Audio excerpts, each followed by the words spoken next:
Hey guys, enjoy these new 20 stories. We hope you enjoy them. Let us know your thoughts.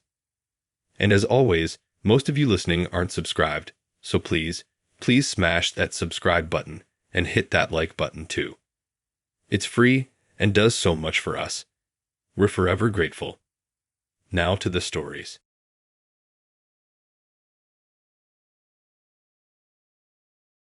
I don't usually go on dates with people I meet online.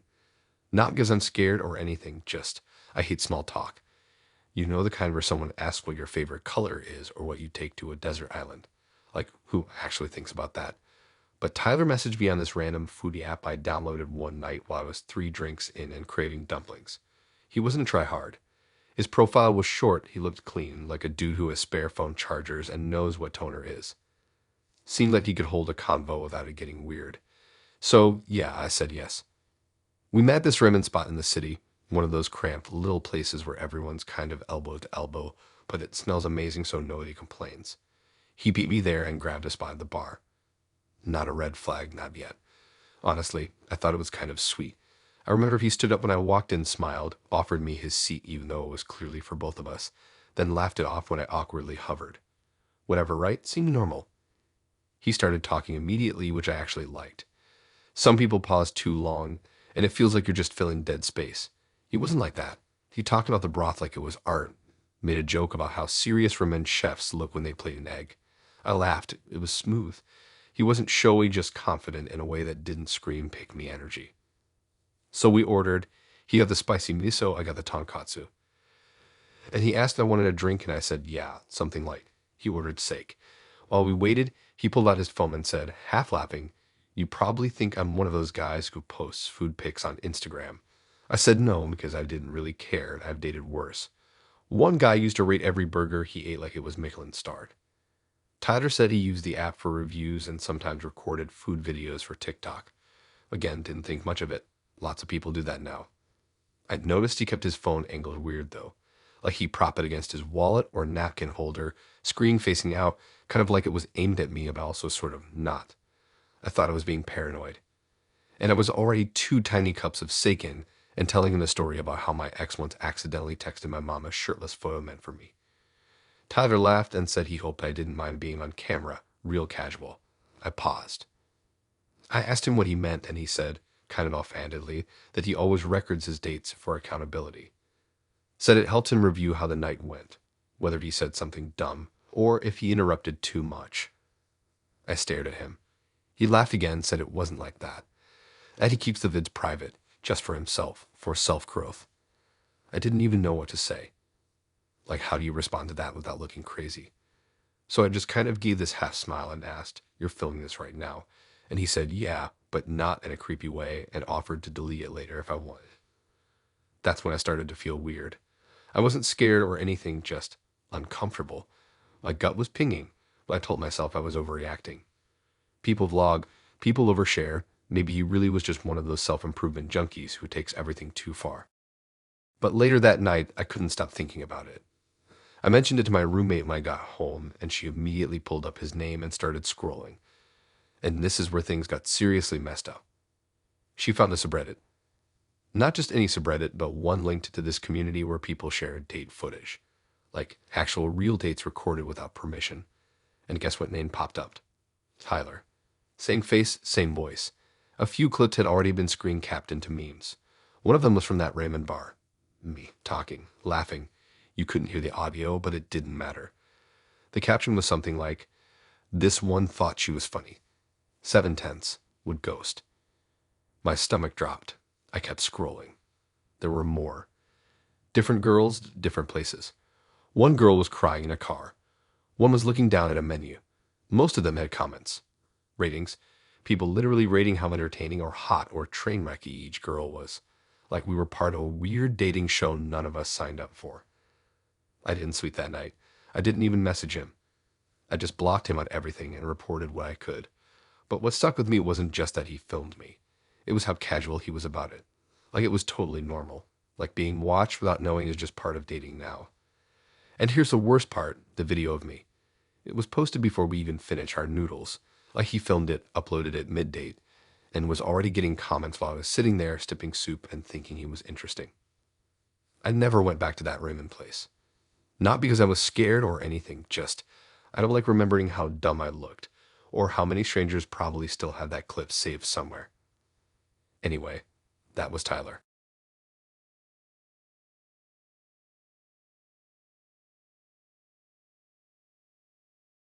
So I met Lizzie on this weird dating app that kind of felt like Craigslist and Tinder had a child. It wasn't even one of the big ones, just some local app my coworker swore by. Said he met his girlfriend there and they're disgustingly in love. I figured why not? I'd been ghosted 3 times in a month and started wondering if I was giving off weird uncle energy or something. So when Lizzie matched with me and actually messaged first, I thought maybe I was finally catching a break. Her profile wasn't flashy, which I liked. 3 pics, nothing filtered to hell. Her bio said something about loving bad coffee and watching movies with terrible CGI. I messaged her a dumb line about the 2004 Catwoman movie, and she actually laughed. We talked for like a week. She was quick, smart. Not the type to send 30 texts in a row or respond with one-word answers. Honestly, it felt easy. She suggested we meet up at this retro diner just outside town. The kind that's supposed to be vintage but just looks a little dirty.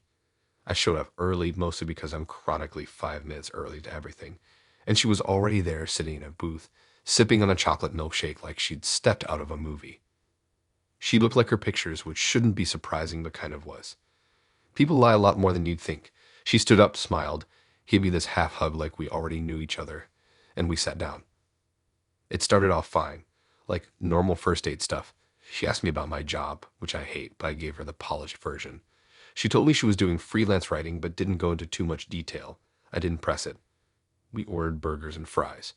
She stole one of mine without asking and laughed when I fake glared at her. She had this confidence that wasn't forced. You could tell she was used to taking the lead. At one point, she looked at me and said I had kind eyes, which totally short-circuited my brain because no one's ever said that to me before. I thought it was going great. Halfway through the meal, she dropped it. Like, no lead up. Just mint fries, she goes, "So, I should tell you, I'm married." Then she took a sip of her milkshake like she just told me the weather. I froze. I didn't say anything right away. She kept going. Said her husband knows she dates other people. Not like in a cheating way, she said, but as something they do for the dynamic. I had no clue what that meant. She could tell I was confused and started explaining how their relationship is kind of structured. Like there are rules and goals and weekly check-ins.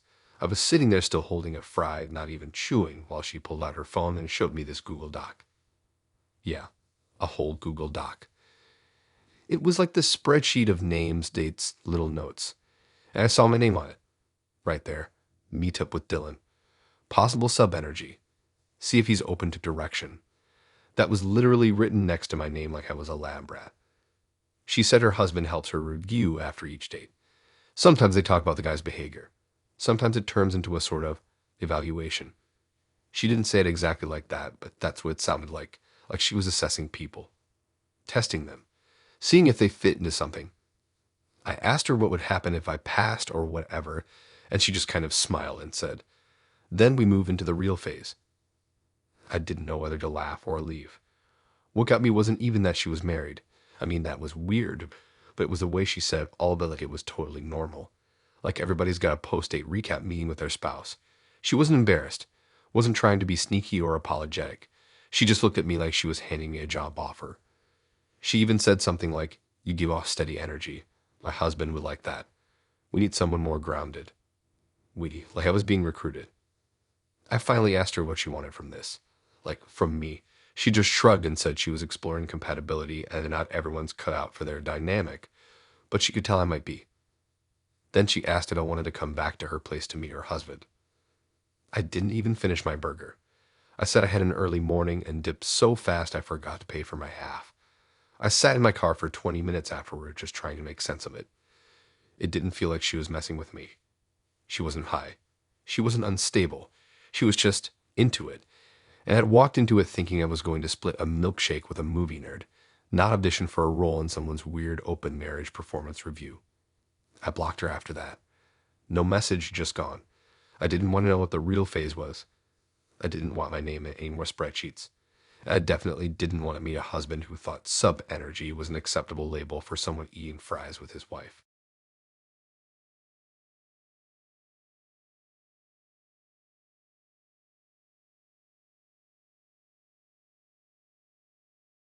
I wasn't expecting much when my friend set me up with Danny. She'd been going on about how he's great, but had this almost hesitant tone whenever she'd mention him, as though she was trying to convince herself as much as me. She claimed he was old-fashioned, which I guess meant he was a bit weird, but I didn't think it was anything to worry about. We agreed to meet at this dive bar downtown, one of those places with cracked leather booths, neon signs flickering above the bar, and a jukebox that hasn't seen a new song in years. Honestly, it sounded like the kind of place that could either be a fun, low-key spot to grab a drink or a total disaster. When I walked in, I immediately saw him sitting at a corner table by the window. Danny wasn't exactly what I'd call my type, but who knows. Maybe we'd click once we started talking. He looked a little rough around the edges, scruff on his chin, his shirt not quite as clean as it probably should have been. But I wasn't there to judge, so I walked over, gave him a small smile, and sat down across from him. The first few minutes were easy enough. We talked about the usual stuff, jobs, hometowns, things like that. But it didn't take long before things started feeling off. The first thing that caught me off guard was his attitude. I had mentioned how I'd been traveling for work recently, and his face lit up, but not in the way I expected. He went on about how he couldn't understand why women like you feel the need to run around working all the time. I didn't really get it at first. Like what? Was he implying that I shouldn't be working? But I shrugged it off, thinking maybe he was just making small talk. He could have just been an old school wife figure. But as we kept chatting, his comments got stranger. I mean, I guess it's fine for you to have a job, but... And then he trailed off, looking at me like he was some sort of wise sage who could explain the entire universe. He didn't let me respond before he launched into his thoughts on how things used to be. It started with some cliche about back in my day, and how everything was better when women just knew their place. I almost choked on my drink. I thought he was joking. Maybe it was just a bad attempt at humor, right? But then it kept coming. You know, he said, a woman's real place is in the kitchen. I mean, that's how families work best. Okay, wait. This was getting a little too real. I was trying to stay calm, but inside, I could feel this creeping sense of discomfort spreading across my chest. I didn't know what to say. Do I laugh it off? Do I tell him that I don't really agree with his views on women? I wasn't sure how to handle it, so I did what any nervous person would do. I nodded and smiled awkwardly and hoped it would end. But it didn't end. It got worse. He went on and on about how he didn't understand why feminism had ruined everything. How women had become too independent for their own good. The more he spoke, the more I realized he wasn't just sharing an opinion. He genuinely believed this stuff. And what's worse, he didn't seem to think anything was wrong with what he was saying. He was almost proud of it, like he was dropping some profound truth I was supposed to be enlightened by. Now, I heard some weird opinions in my life, but this was next level weird. At some point, I tried steering the conversation to something safer, like the weather or the latest Netflix show I'd been binge watching, but he wouldn't let up. He'd bring the topic back to women knowing their place every chance he got. You know, he said, you wouldn't be so stressed out if you just stopped working so much. Women shouldn't have to hustle. It's a man's job to protect and provide. At this point, I couldn't take it anymore. My stomach twisted. I just wanted to escape. But he was relentless. I couldn't believe I was stuck in this conversation. I tried to shift my body in the booth, making subtle movements like I was getting ready to leave, but he didn't seem to notice. I think he thought he was some kind of enlightened hero trying to teach me what I needed to hear. It's one thing to talk about old school values, but it was something entirely different when I'd started to feel like I was sitting across from someone who thought that women should be subservient to men, that being independent was a flaw. My mind was racing, trying to figure out how I could get out of this situation without making a scene, but the whole evening felt like an avalanche, just picking up speed the further it went. Eventually, I couldn't hold it in anymore. I told him I needed to use the bathroom. It was my way of escaping, even if only for a few minutes. I thought maybe, just maybe, he'd have calmed down by the time I came back. But no, I came back to find him leaning over the table, all intense, still talking about how women like me just don't get it. The worst part, he didn't even seem to care that I was getting uncomfortable. He wasn't even listening when I tried to explain that I didn't share his views, that I didn't appreciate the whole woman in the kitchen thing. that I wasn't interested in a relationship with someone who thought I was a lesser person for wanting more than just a traditional role. I knew at that moment that there was no saving this date. I stood up, told him I had to go, and grabbed my bag. He didn't take it well. He was all like, "Oh, come on.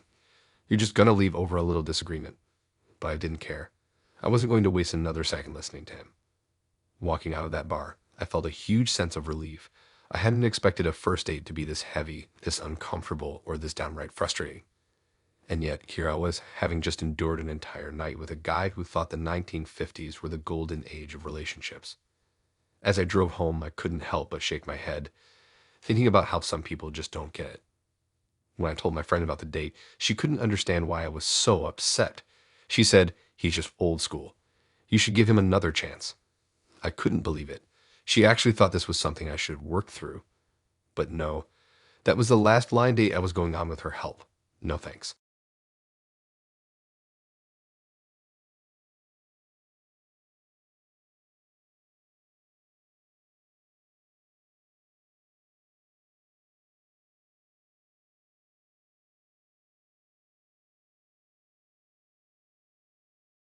I've been on some weird blind dates before, but nothing compares to the one with Marcus. Honestly, I'm still trying to make sense of it, and it happened a while ago. It's like one of those dates you tell people about, and they think you're exaggerating, but you swear on your life you're not. So, Marcus, we met on Bumble. I almost didn't swipe right because his first picture was him holding a fish. I have a personal policy of avoiding anyone whose first pic involves an animal or something they're proud of hunting. But his second picture was of him at a concert, looking like he was having a blast, and that caught my attention. He was smiling, wearing a band t-shirt, and that's more my vibe. The bio was chill too. Nothing over the top, just a couple of sentences saying he was into good music, bad coffee, and deep conversation. Pretty standard, right? We started texting, and it seemed fine. Nothing too wild, nothing off-putting. He was sarcastic, but in a way I could actually laugh at, not the kind that makes you wonder if they're secretly an asshole. We talked about music a lot. He had this thing about obscure bands, and I tried to keep up, but I could tell pretty early on that I wasn't going to be able to have the same deep dive into metal bands with him that you wanted. I was more into indie stuff, but I pretended like I knew what he was talking about. I'd Google the bands between messages to sound like I was on his level. So it was fun, right? A little awkward at first, but that's dating. We decided to meet up at this dive bar that had live music, and I thought it'd be cool. Low pressure, lots of noise to hide behind, and alcohol to help with the nerves. I showed up first. I always do that just to check out the vibe before they get there. This bar wasn't anything fancy, just a small place with low lighting and cheap beer. It smelled like stale wood and cigarette smoke, the kind of place where you can't tell if the floor is sticky or just old. I grabbed a seat at the bar and ordered a drink. I was trying not to overthink it. He'd been cool on text, so it could go well, or at least I hoped. And then, about 15 minutes later, Marcus walks in. And let me tell you, he looks nothing like his pictures. I mean, I know that's a cliche, but he was a different person entirely. The guy I'd been talking to on the app had this kind of clean-cut vibe, you know. Casual but put together. Marcus in person. He looked like he just rolled out of bed after a 3-day bender. His hair was messy like he didn't own a comb, and his shirt was a little wrinkled like he didn't care. His jeans were way too tight, and I immediately regretted agreeing to meet him. He had that look of someone who would argue with the bartender about the beer selection, and I was already bracing for that kind of weird energy. He sat down next to me at the bar without even saying hello, just gave me a half smile, and ordered a drink. He didn't ask if I wanted one, which, whatever. Maybe that's not a big deal, but I was already kind of uncomfortable with the vibe. I was about to say something like, "So, how's your day going?" Or something equally generic, but then he just went right into it. "You ever been to a place that just feels wrong, but you can't put your finger on why?" He asked like he was reading my mind or something. His voice had that flat, serious tone that threw me off. No, I don't think so," I replied, unsure if this was some deep philosophical question or if he was just weird. Marcus took a sip of his beer and gave me this look, like he just cracked some secret code about life that I wasn't privy to. Then he started going off about how bars like this were fake, because they were pretending to be authentic, but really they were just all about selling an experience. He said everything felt manufactured. I couldn't even keep up with his rant, but he went on and on for like 20 minutes, just talking about the illusion of cool places. At some point, I kind of tuned him out. I don't mind deep convos, but this felt more like he was trying to convince me to buy into some anti-capitalist, anti-everything philosophy. After his little lecture, he asked if I wanted to go check out the music. The band was a local group I'd never heard of, and they sounded decent enough, so I said sure. I was already deep into the why the hell am I here. Phased, I figured I'd give it a shot. He walked up to the stage area like he knew everyone there, nodding at people like he was some kind of local legend. I started feeling out of place, like I had stumbled into some underground scene that I didn't belong to. And then the weirdest part of the night happened. He started talking to this group of people by the stage, who I assumed were his friends. He introduced me as his date, but it was like he didn't even care how I reacted. He just brushed me off, talking then like I wasn't even there.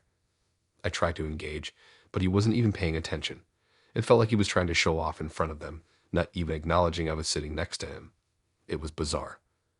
Finally, after about 20 minutes of awkward silence, and me trying to look like I wasn't standing in a corner like a total loser, he turned to me and said, "You should totally come out with me and the guys sometime.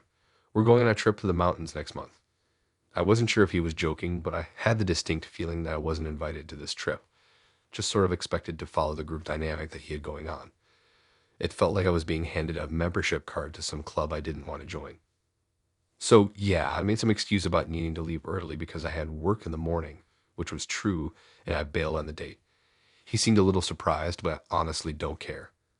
I wasn't about to stick around while he carried on like I was some accessory to his weird little social experiment. It's been a couple of weeks now, and I still think about that night. I wonder if he's doing that same thing to other girls, showing up acting like he's all deep and philosophical, just to make them feel like they don't belong. Maybe I'm overthinking it, but I'm definitely not in any rush to try a second date with him. Marcus, total no-go.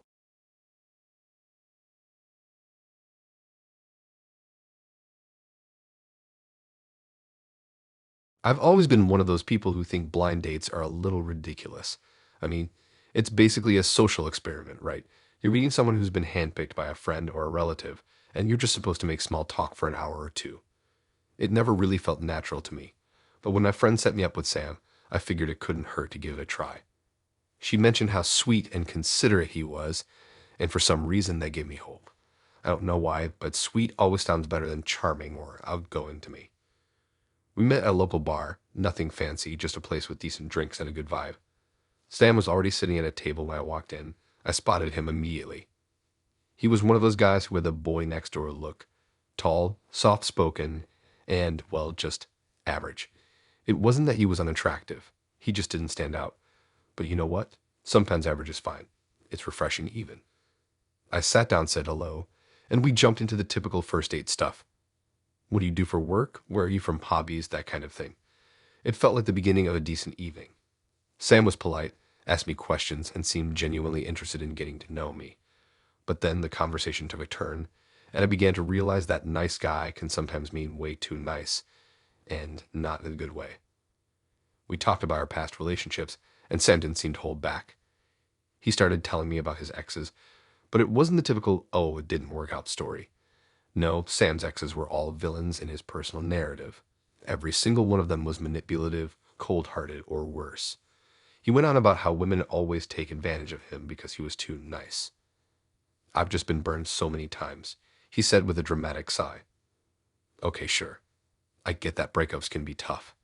They suck, especially when you feel like you've been mistreated. But Sam wasn't just venting. He was spinning this elaborate tale of how he had been the perfect boyfriend to all of his exes, and they just used him. It made me uncomfortable.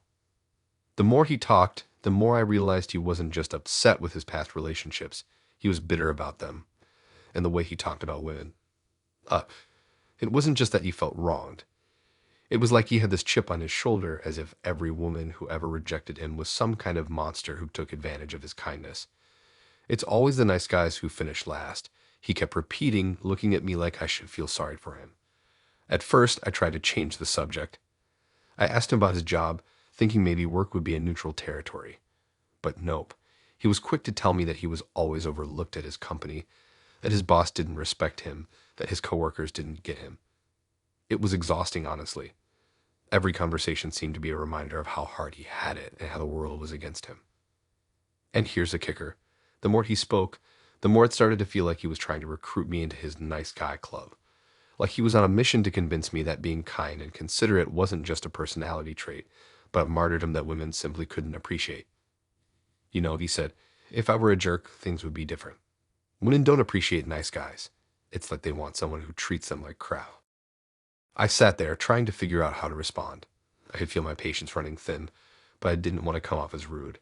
He clearly had some deep-seated issues with the whole nice guy mentality, and it was starting to feel like a personal attack on me. I'm a nice person too, but hearing it from Sam made me uncomfortable. I wanted to tell him that maybe the reason he was having trouble with relationships wasn't because he was nice, but because he was so obsessed with being nice to the point of being passive and resentful. But I didn't. I just listened. Eventually, he started getting into specifics. He described how he always did these grand gestures for his exes, buying flowers, planning dates, making them dinner, but none of it was ever good enough. They didn't appreciate any of it, he said. They just wanted someone who treated them like crap, like they didn't care about them. The frustration in his voice was palpable, but it wasn't just frustration, it was self-righteous anger. Like the world owed him something because he was a nice guy. That's when I started feeling like I was in some kind of therapy session where I wasn't allowed to speak. Sam didn't want advice or a conversation. He just wanted validation. He was looking for someone to tell him he was right, that he'd been wronged by all those women who didn't see how nice he was. And I'm not going to lie, it started to feel really exhausting. He wasn't interested in hearing about my own experiences. He didn't want to hear that I, too, had dated jerks and been burned by people who weren't nice at all. It was a lie. At one point, I couldn't take it anymore. I started wondering if I was even on a date or just sitting across from a guy who needed a therapist. I wasn't sure how to handle it. I mean, here he was talking about how women didn't appreciate him, but all I wanted was a real conversation, not a pity party about how tough life had been.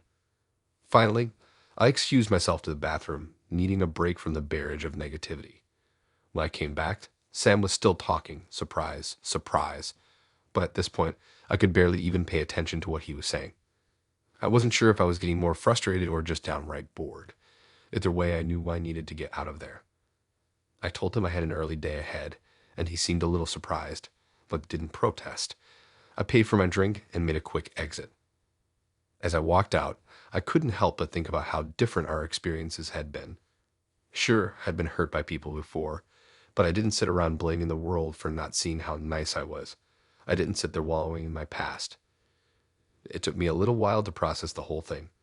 I wasn't mad at Sam, but I was definitely exhausted by his constant need to point out how the world was out to get him. Maybe he wasn't a bad guy, but he wasn't the right guy either.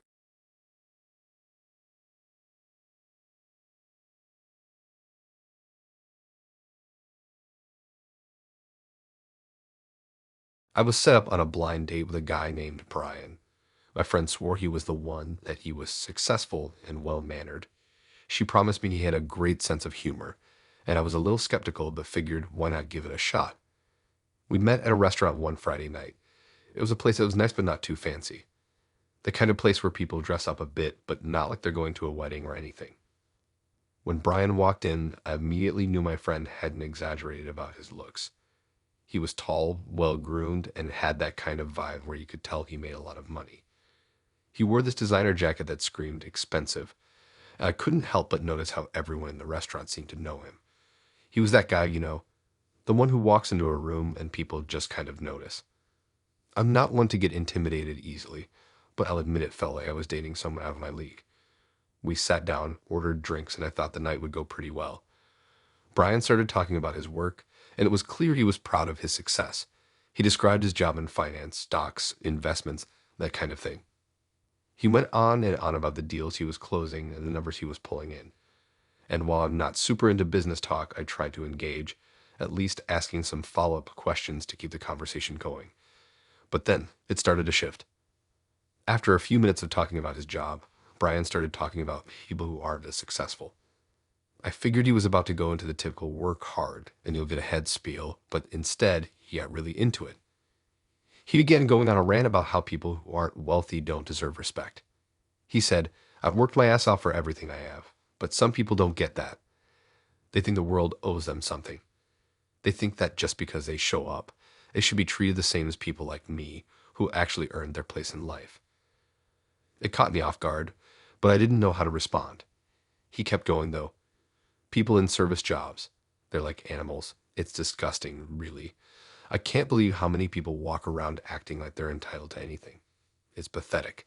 My stomach dropped. I didn't know what to say, so I just kind of nodded, hoping it was a one-time thing. But it wasn't. Brian kept talking, and it got worse. He said, the real problem with society is that people don't know their place anymore. They think they can be treated the same as people who actually matter. I was starting to feel completely out of my element. I tried to change the subject, but it didn't work. Brian had his mind set on something else entirely. He started comparing people who worked in service jobs to animals. I kid you not.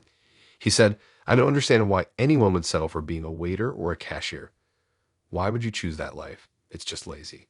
It's so beneath me. I felt my face flush, but I didn't know how to get out of this conversation. It was so uncomfortable. Every time I tried to steer the conversation in another direction, he just circled back to his disdain for poor people and lazy workers.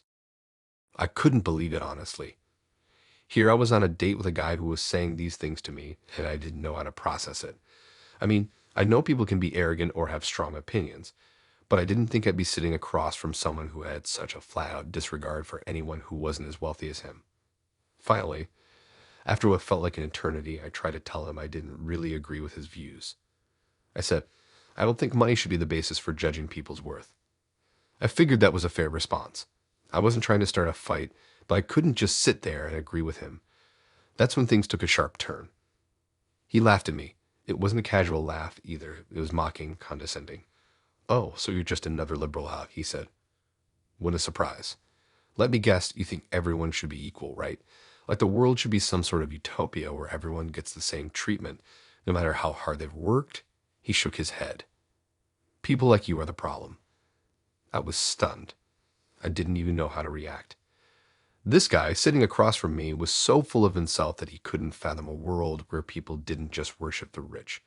I could feel myself growing more uncomfortable, more pissed off, but I didn't want to escalate the situation. So I just sat there quietly, hoping this conversation would end soon. It didn't. The worst part of the whole night came when the bill arrived. I didn't want to be one of those people who runs out on a bill, but when it came time to pay, Ryan made a big deal about splitting it fairly. It wasn't like I ordered a ton of food or anything. I'd barely eaten my appetizer, but he insisted on splitting the bill down to the cent. I tried to tell him it wasn't necessary, but he wouldn't listen. He made it clear that this was just how things should be in his world. I could feel my cheeks burning with embarrassment. When I stood up to leave, he said something that made my blood boil. You're really just another one of those types, aren't you? The kind who think they're better than everyone else because they have a little bit of education. You'll never get ahead with that attitude. I didn't know what to say to that, so I just left. I was glad to get out of there, but honestly, I felt humiliated. Not because of the bill or the meal. It was more about how Brian viewed the world, how he thought people like me just didn't matter unless we had a fat paycheck to back us up. And the worst part was I had to sit there and listen to him talk about it the entire time. I had never felt so small, so unimportant. My friend still swears up and down that he's the perfect guy for me. But after that date, I knew there was no way I'd ever go out with Brian again. I sure as hell wasn't going to pretend I didn't see him for who he really was.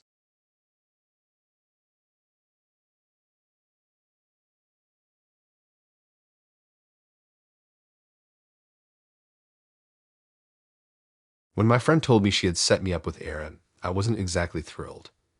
She insisted he was great and had a stable job, which is always the baseline when you're in your mid-20s and the pressure to settle down is always looming. Still, I thought maybe it wouldn't be so bad. I mean, I was always up for meeting new people, and who knows? Maybe this would be the date that turned things around for me. We met at a quaint little cafe downtown, one of those places that's always packed with people trying to be artsy and hipster, but it still had good coffee, so whatever. Aaron was already there when I arrived, which kind of threw me off. Usually, I was the one who was late, but I guess that's the kind of guy he was. He looked normal, about average height, decent build, nothing about him stood out in a way that screamed bad date. We said the usual hellos and sat down, and I could tell pretty early that Aaron was one of those guys who had his life completely together, like probably too together. The conversation started innocently enough, with him telling me about his job as an accountant. I nodded along, pretending to understand, even though numbers make my head spin. But as the date went on, Aaron started talking more about his vision for his life and the future. He was one of those people who had everything planned out, how many kids he wanted, where they'd go to school, when he'd buy a house. I tried to keep up, but it started to feel more like a life blueprint than a casual date. But then the conversation took a weird turn. It happened when I mentioned my career aspirations. I didn't expect it to be a huge deal, but I casually mentioned that I was working toward a management position at my company. Aaron looked at me like I had just sprouted a second head. His response was almost too quick, too judgmental. "You'd never make it," he said, looking me up and down like he was some kind of expert. "You should just settle down and have kids." I blinked, not sure I heard him right. I tried to laugh it off, thinking maybe he was joking, but no, he wasn't. The more we talked, the more it became clear. Aaron wasn't just having an off moment. He genuinely believed that any woman who had career aspirations beyond being a stay-at-home mom was somehow doing it wrong. I tried to play it cool, but the frustration was building inside me. He kept pushing this idea that a woman's place was to settle down, get married, and have kids. In his mind, that was the end goal for every woman. There was no other path that mattered. I mentioned I wasn't in a rush to have kids or get married anytime soon, and he immediately shot that down. "Well, it's going to be hard for you to find a good man if you don't change that attitude," he said, his voice strangely smug. It was like he thought he was doing me a favor by offering this unsolicited advice. He looked at me like I was a project, like he needed to fix my outlook on life.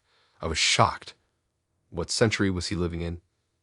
The more I tried to explain that I wasn't interested in rushing into things, that I had other priorities for the time being, the more he pushed. He wasn't listening to me. He just kept repeating the same thing. "You'll never make it. You're going to be miserable in a career. You need to focus on your family. That's what matters." I felt my face flush with anger. Who was this guy to tell me what I should do with my life? To tell me that my career goals were somehow less important than what he thought I should be doing. I wasn't interested in marriage or kids right now, and that was perfectly fine. It didn't mean I wasn't capable of having a fulfilling life. By now, I could feel the tension building between us. I wanted to walk out, but I was still trying to keep the peace. I didn't want to make a scene. So I tried to steer the conversation in another direction, hoping we could salvage the rest of the date. But every time I thought we were changing topics, Aaron would circle back to the same thing. "Well, you'll see. Once you get 30, you'll realize that all that career stuff doesn't matter anymore. You'll want to settle down. You'll see that I'm right." It was like a broken record, and I was done listening to it. I couldn't believe how condescending he was. And what really got to me was how he seemed to think he knew me better than I knew myself. He was pushing his vision for my life, like he thought I needed some man to save me from my bad decisions. I was just about to tell him that I wasn't interested when the waiter came over with a check. I figured the night was almost over, but Aaron wasn't done. As the bill came, he made a big show of splitting it fairly. It wasn't like I had ordered anything extravagant, just a coffee and a salad. But for some reason, he was insistent that we even things out. At this point, I was so irritated that I almost didn't care about the money. I paid my half, trying to keep my cool, but I could feel my patience running out. Aaron smiled like he had just won something, like he had somehow saved me from making a mistake. I quickly stood up, excusing myself from the table, and I walked out of the cafe with my head held high, even though I was boiling inside. I'm not sure what it is about some people that makes them think they have the right to impose their ideas on others. I'm sure Aaron thought he was being helpful, but it was clear to me that he didn't respect my choices or my career. And the worst part, he thought he knew what was best for me better than I did. When I got home, I texted my friend to tell her that the date had been awful. She was shocked, of course, because she was still under the impression that Aaron was some kind of prize. She told me I was being too hard on him, that he was just old-fashioned and didn't mean any harm. But honestly, I don't need an old-fashioned guy who thinks he can tell me what to do with my life. I need someone who respects my choices, even if they're different from his. And Aaron, he wasn't that person. Not even close.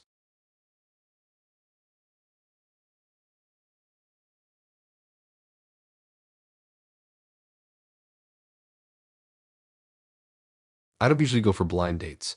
I mean, yeah, I've been set up a couple of times in the past by well-meaning friends, but I've never really had much luck. Most of the time it feels forced, and I'd rather meet someone naturally. But when my coworker, Tina, convinced me to give it a shot, I thought, why not? She'd been talking up this guy, Derek, for weeks, saying he was super chill and down to earth. She insisted that he was one of the good ones, and he just needed to meet someone like me. I wasn't convinced, but I was bored, so I agreed to the date. We met at a restaurant downtown. It was a Wednesday night, so not exactly packed, but it had a nice, quiet vibe. Derek was already sitting at the table when I arrived, and I could see right away that he wasn't bad looking. He was average height, wearing a nice shirt that wasn't too flashy, but still enough to show that he cared about his appearance. He stood up when I got there, which I appreciated, and we exchanged a couple of awkward pleasantries before sitting down.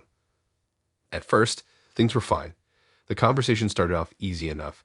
Small talk about our jobs, mutual interests, whatever. It was all pretty standard, but then, after the first couple of drinks, I started to notice something odd. Derek's smile seemed more like a mask. There was something about him that didn't quite sit right, like he was hiding something beneath the surface. It wasn't just nervousness either. It was deeper, like he was carrying a weight and trying to mask it with some kind of forced cheer. As we were talking about our past relationships, Derek brought up his ex-girlfriend, and from the get-go, I could tell this wasn't going to be a smooth conversation. He immediately launched into a rant about how she was a psycho, how she cheated on him, and how she tried to manipulate him in every possible way. He went on and on about how she'd ruined his life, and how he was better off without her. I tried to stay neutral, but it felt uncomfortable. There was so much bitterness in his voice that it made me start to wonder if there was more to the story. I asked a few questions to keep the conversation going, hoping to steer in a less dramatic direction, but it didn't work. Derek just kept going. He started talking about how she messed with his head and how she'd used him for money. At one point, he even said, "I think she got what she deserved." I'm not one to be overly judgmental, but that comment set up some serious red flags. It wasn't just anger. It was something darker, like he felt justified in what happened between them, like he thought he was the victim, and she was the one to blame for everything. I tried to ignore the feeling growing in the pit of my stomach and asked him if he thought he'd ever be able to move on from that relationship. Instead of giving me a thoughtful answer, Derek started talking about how all women are manipulative, and that he'd learned his lesson. He even went as far as to say that he didn't trust any woman to treat him right. By now, I was starting to feel like I was in a therapy session, except I wasn't getting paid for this. As he went on, I realized that this wasn't just an angry ex talking about his past. This was something much deeper. It was like Derek had built up a whole narrative in his head about women being deceitful and dangerous. He wasn't just bitter about his ex. He seemed to have a genuine distrust of women in general, like he saw us all through the same lens. I could feel the mood of the date shift from slightly awkward to downright uncomfortable, and I had no idea how to get out of this conversation without causing a scene. At one point, Derek mentioned that his ex tricked him into caring about her. That was the moment that hit me the hardest. The way he said it, with this tone of resignation, made it clear that he didn't take any responsibility for how the relationship ended. He didn't see his part in it at all. It was all her fault. It was starting to sound less like a breakup story and more like a justification for the anger he clearly still had inside him. I tried to change the subject again, hoping to find something neutral to talk about. I asked about his job, hoping that would steer the conversation towards something safer. For a brief moment, he seemed to calm down, and we talked about his work in it. But even there, I noticed the same theme, the bitterness, the lack of trust. He kept saying things like, "You can't trust anyone at work either. People will stab you in the back if you let them." It was like everything in his life was a battle, and women were just another enemy in the war. By now, I was feeling trapped. It wasn't like I could just get up and leave. We were in the middle of a meal, and it was too late to pretend that everything was fine. So I did the only thing I could think of. I kept nodding and pretending like I was still engaged in the conversation, all while trying to figure out how I was going to make my escape. I kept wondering if maybe he was just venting, if maybe this was some sort of cathartic release for him. But deep down, I knew that it wasn't that simple. This guy didn't just have a bad breakup. He had a deep-seated mistrust of women that went beyond one bad relationship. As the night went on, I started to feel like I was being interrogated.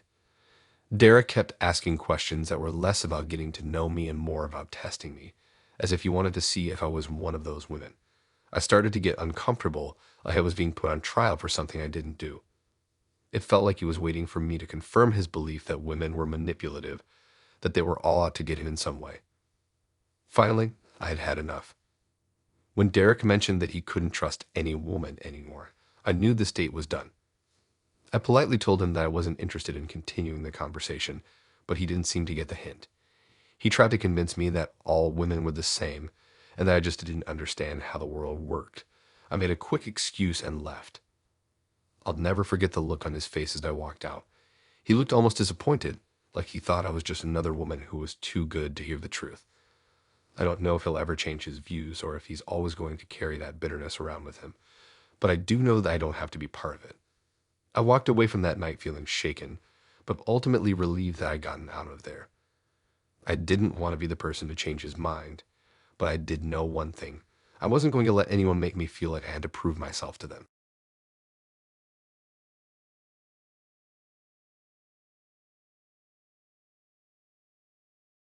I've always considered myself a pretty independent person. It's not that I have anything against relationships, but I spent a lot of time focusing on my career and just figuring things out for myself. So when my friend Kelly set me up with Tim, I wasn't exactly sure what to expect. She told me he was super chill and that we'd get along great. He was a little older, but nothing that made me hesitate too much. I figured it couldn't hurt to give it a shot. We met at a small coffee shop on a Saturday morning. I'm not one for big social gatherings, so the cozy, quiet vibe of the cafe was perfect for me. Tim was already sitting when I arrived, sipping on what looked like an iced latte, and he immediately waved me over with a big grin on his face. He was tall, a little scruffy around the edges, but he had that kind of easy confidence that made you think he had his life together. Or so I thought. At first, everything seemed fine. We talked about the usual things, work, hobbies, things we like to do in our free time, and he seemed interested in getting to know me. He wasn't pushy or aggressive, which was a relief. But then, about 20 minutes into our conversation, something started to feel off. It wasn't anything big, just little comments here and there that seemed strange. For example, when I mentioned that I had been working late for the past few weeks, he gave me this weird look. I couldn't quite figure out what it was, but it wasn't the kind of look you give someone who's telling you about their busy work schedule. It was more like a look of disapproval, like he was disappointed or something. I brushed it off, thinking I was just overthinking it. But then, as we continued talking, he started getting more specific. He told me that a woman's place should be at home, that it was unattractive when women were too career-driven. I thought he was joking at first, but he kept pushing it, getting more serious with each comment. He said something like, "You should find a way to stop working so much. It's unattractive. No man wants to date someone who's constantly stressed about work." I blinked. I had no idea how to respond to that. I didn't know if he was trying to be funny or if he genuinely thought that way. It was starting to make me uncomfortable, but I tried to keep things light, brushing it off with a nervous laugh. I didn't want to make a scene or anything, especially since it was only our first date. But Tim didn't stop there. He kept going, digging into this whole women should be at home thing, telling me how he could never date someone as ambitious as I was. He kept saying that women with too much drive would never be happy because they were too focused on their careers and not enough on their personal lives.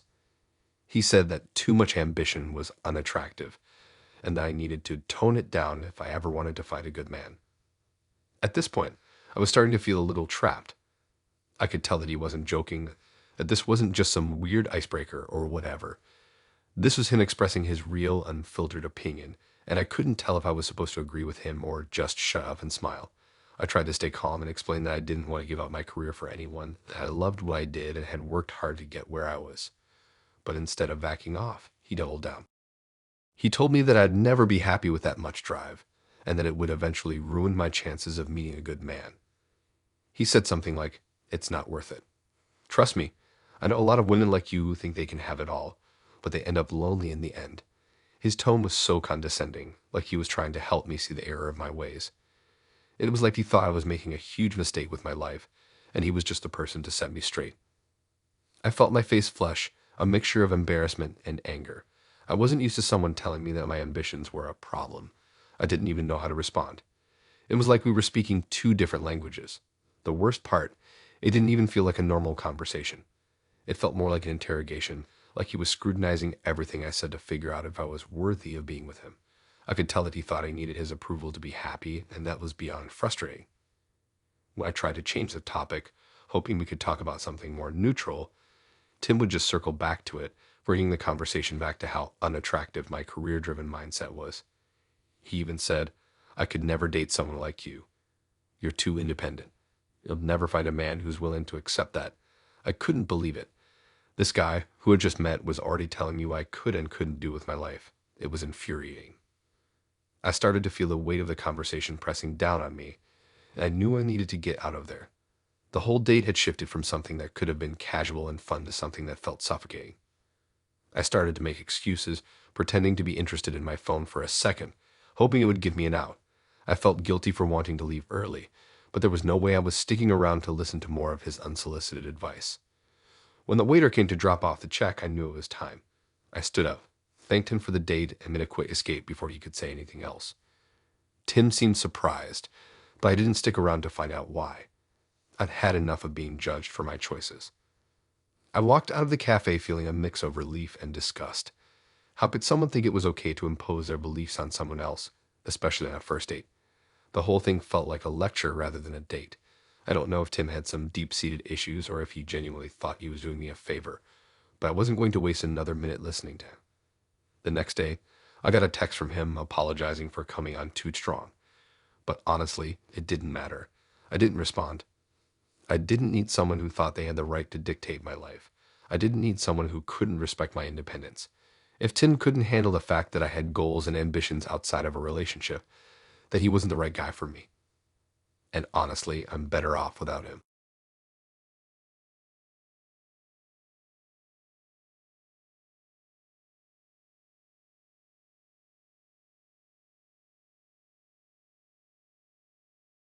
I thought I was pretty good at reading people.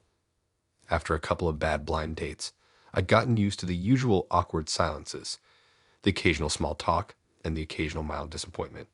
But Greg, well, he was a different breed. My friend Sarah had been going on and on about him for weeks, saying he was this great guy who was really down to earth and that we get along so well. She said he was funny, charming, and definitely someone worth meeting. So I figured, what's the harm in giving it a shot? We met at a trendy little bar in the city that was known for its cocktails and low-key atmosphere. I walked in, scanning the room for a familiar face, and then I saw him. Greg was sitting at the bar wearing a button-down shirt that looked just a little too tight, like he was trying to impress someone. He smiled when I walked in, waved, and motioned for me to come over. I did, but honestly, I was already feeling a little bit off. Something about the way he looked at me felt like he was sizing me up, not really seeing me as a person, just as another potential catch. I shrugged it off, thinking I was just being overly cautious. We started talking, and at first it wasn't too bad. Greg was polite, asking the usual questions about work, life, and what I like to do for fun. But then it didn't take long before he slipped into a darker tone. He started talking about his ex-girlfriends, specifically how he couldn't stand any of them. He called them all psycho, said they were crazy, and went on and on about how they ruined his life. I felt a little uncomfortable, but I kept listening, trying to be polite, hoping it would get better. But it didn't. The more he talked, the more I started to pick out on this underlying theme. Greg had this intense, almost obsessive disdain for women, and it wasn't just the exes he complained about. No, this was bigger. As we got into the conversation, he started saying things like, all women want a man who's just rich enough to buy them things and stupid enough to put up with their drama. I wasn't sure how to respond, but it was hard to ignore the misogyny in his words. He kept talking about how he thought women had an agenda, how they used men for money, and how they always played the victim in relationships. He described women as manipulative, always looking for a way to trap men into commitments that would benefit them financially. The more he spoke, the more I realized just how deeply ingrained these beliefs were in him. It wasn't a momentary lapse. It was a fundamental way he saw the world, a way he saw women. At one point, I tried to steer the conversation in a different direction. I wasn't sure how much longer I could listen to this, but before I could say anything, Greg launched into a rant about how the right woman was someone who'd never challenge him, never question his authority. He said that a real woman knew her place, and that a relationship worked best when the woman didn't try to compete with a man. He looked at me like he expected me to agree with him, but I couldn't even wrap my head around how someone could think like that. I kept trying to change the subject, but every time he just circled back to his thoughts on women. He even said that women who were too independent were just looking for trouble, and that no man wanted to date a woman who was too successful or too outspoken. Women these days think they can do everything themselves, he said, almost sneering. That's not how it's supposed to work. I was so stunned by his arrogance that I didn't even know what to say. It was like he was living in a different world, one where women were just there to serve men, to please them, and that was their entire role in society. By this point, I was feeling a mix of disgust and disbelief. I had heard a lot of things in my life, but this was on another level. I didn't want to seem rude. I could feel the anger rising inside of me. How could someone think so little of half the population? How could someone believe that women were nothing more than manipulators and manipulable? I tried to laugh it off, but it was hard to hide the disgust I was feeling. When I tried to say something along the lines of, "Not all women are like that," he shot me a look, one that was almost condescending. "Oh, sure," he said with a smirk. "That's what you think, huh? You probably think women are all perfect, that they don't do anything wrong. But trust me, they're just as bad as the guys." I was so taken aback that I almost didn't know how to respond. It felt like every word he said was just another layer of the same tired misogynistic argument he'd clearly been carrying around for years. At that point, I couldn't pretend to be interested in this conversation anymore. I didn't want to hear any more of his opinions about women. I didn't want to be a part of this date, or this conversation, or this guy's world. I made some excuse about needing to leave, and Greg just shrugged, like he didn't even notice the tension that had settled between us. He didn't apologize for his behavior, didn't even seem to care that I was clearly uncomfortable. I grabbed my coat, told him it was nice meeting him, even though it definitely wasn't, and made my way out the door. I could feel the weight of everything he'd said hanging on me, and I had to get out of there before I said something I'd regret. I wasn't sure if Greg was just incredibly ignorant or if this was a deliberate attitude he had cultivated over the years, but either way, I wasn't sticking around to find out. As I walked to my car, I realized that some people just weren't worth trying to change.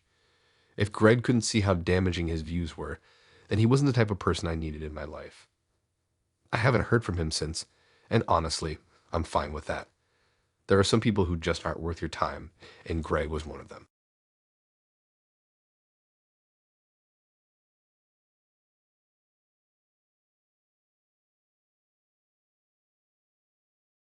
I probably should cancel when he texted me, "Bring your A game," a few hours before the date. That kind of energy already felt like too much, but I figured maybe he was just trying to be playful or flirty.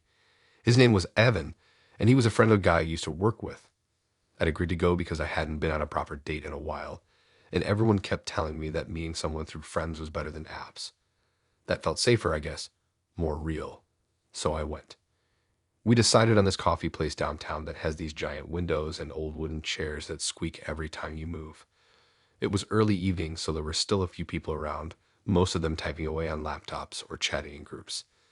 Evan showed up a few minutes after I got there, wearing a crisp button-down shirt that looked like it had been ironed specifically for the occasion. I thought, okay, at least he's trying. He was friendly at first, cracking some dumb joke about the coffee sizes being capitalist lies, and I laughed even though I didn't totally get what he meant. We ordered and sat at a little table near the back, and I was starting to think it might be a decent evening. He asked about my job, what kind of stuff I like to do on weekends, the usual. I told him I was in marketing, and he said he was in finance, which honestly didn't surprise me. He had that Wall Street on a budget look. But whatever, I've never been one to judge a person's entire personality based on their job. The conversation moved to books, and we both realized we liked the same author, which was nice. For a second, it actually felt like a normal date. Then he brought up politics, not casually. Not like, "But well, hey, did you see the news?" No, it was like he had been waiting for his moment to pounce. He asked very directly, "So where do you stand politically?" I laughed kind of nervously and said something vague like, "Oh, I'd like to box myself in." I was trying to keep it light, thinking he'd drop it. He didn't. He raised his eyebrows like I just said I was a criminal. "Come on, you must have some views. You vote, don't you?" I nodded and said, "Yeah, of course I do, but I try not to get super tribal about politics." He frowned and leaned in like he was about to say something important. That's when he launched into this full-on rant about how liberals were ruining the country and how the government was handing out too many freebies and turning everyone into whiny freeloaders. I sat there, sipping my coffee and trying to process what was happening. He was getting louder and more animated, talking about snowflakes and entitlement culture, and how real men weren't appreciated anymore. I glanced around and noticed a few people looking over at us. I wasn't even saying anything yet. He was just going off like he was on some panel show and I was the live audience. When I finally got a word in, I said something like, "Well, I don't really agree with all that, but I get that people have different views." Big mistake. That was like tossing gasoline on a fire. His face changed instantly. He leaned back, crossed his arms, and gave me this smug little smirk. "Oh, so you're one of them," he said, not joking, not teasing. Just like that, one of them. I didn't even know what that meant. I tried to stay calm, thinking maybe this was just one of those weird social tests where someone tries to push your buttons to see how you react. But then he started talking about how he could never date a woman who wasn't patriotic enough, and how values matter more than anything else. He said relationships only worked when people were on the same side of history. His words, side of history, like we were reenacting the Civil War or something. I told him I didn't really care for political labels and preferred to focus on how people treat each other. He scoffed, full on scoffed, and said, "That's exactly what a liberal would say." I couldn't tell if he thought he was being clever or if he genuinely believed I was the enemy. Either way, it was awful. After that, he stopped asking me questions. He just kept talking, listing off all the things he hated about modern culture, how men were being emasculated, how college kids were brainwashed, and how he used to respect women more before they all turned on us. I didn't even know what to say to that. I just sat there and nodding like a robot, hoping the night would end quickly. The worst part was when the check came. He grabbed it, looked me in the eye, and said, "Don't worry, I'll pay. I still believe in traditional values." He said it like it was a favor, like I should be grateful. I didn't argue. I just wanted to leave. I thanked him, even though I didn't mean it, and said I had to get up early for work. He didn't walk me out or even say goodbye. Just sat there scrolling on his phone while I gathered my stuff and left. As soon as I got home, I blocked his number. My friend texted later asking how it went, and I told her not to set me up again unless she actually knows the person beyond what they post on Facebook. I don't know what shocked me more, how quickly the date spiraled into something uncomfortable, or how normal he probably seemed to the people who liked him. Dating is wild sometimes. You show up for a coffee and end up being dragged into someone's personal war against the world. It's like I went on a date with a political podcast in human form. Never again.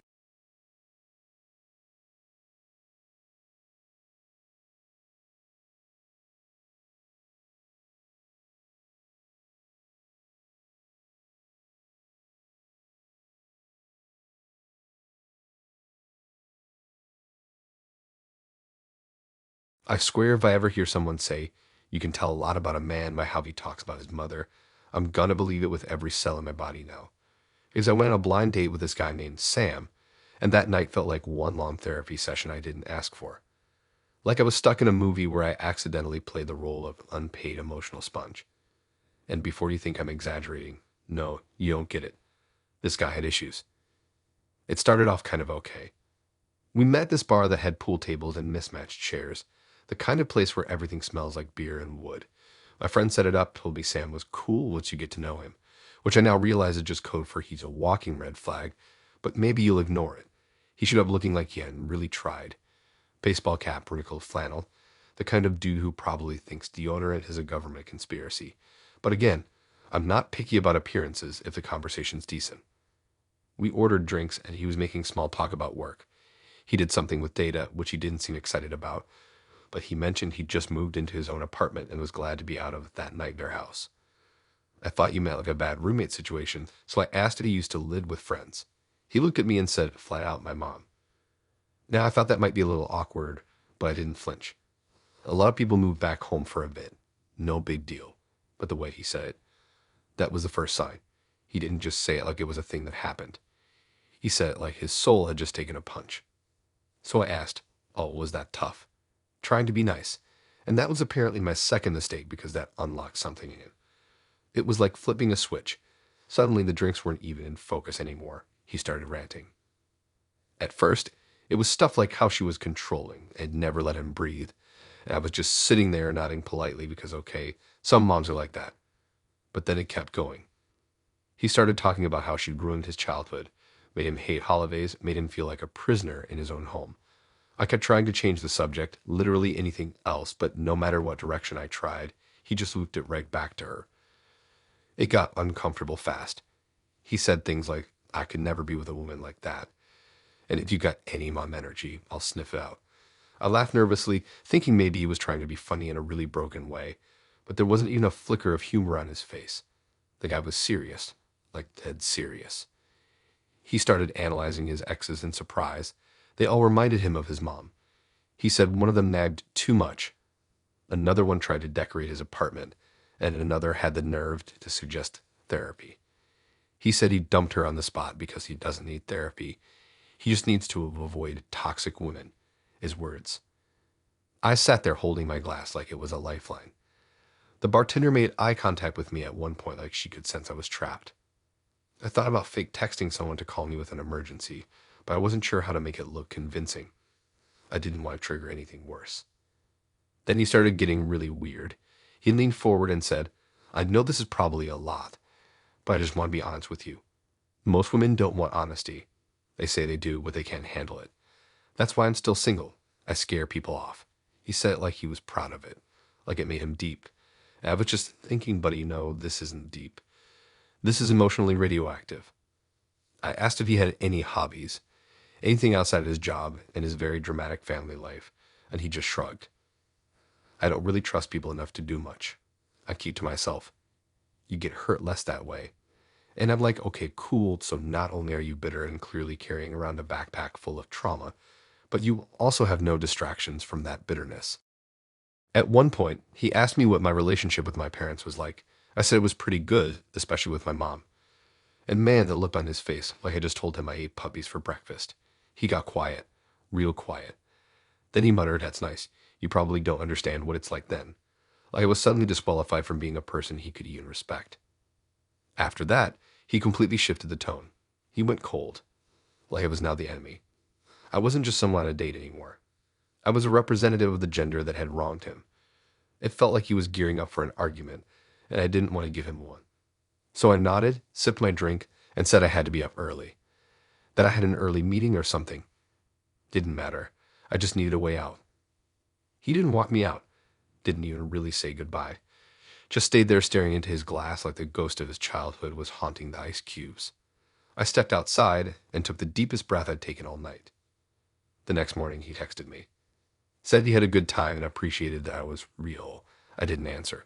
A few hours later, he sent a longer message asking if I ghosted him because I couldn't handle intensity. I didn't answer that either. I told my friend what happened, and she said, yeah, he's been through a lot. And I was like, cool, so you sent me to be his emotional punching bag. Thanks, never again. There's just something really scary about sitting across from someone who doesn't see you as a person, just a placeholder for whatever they haven't worked through. That's what that night felt like, not a date. Just a crash site someone dragged me into and expected me to admire the wreckage.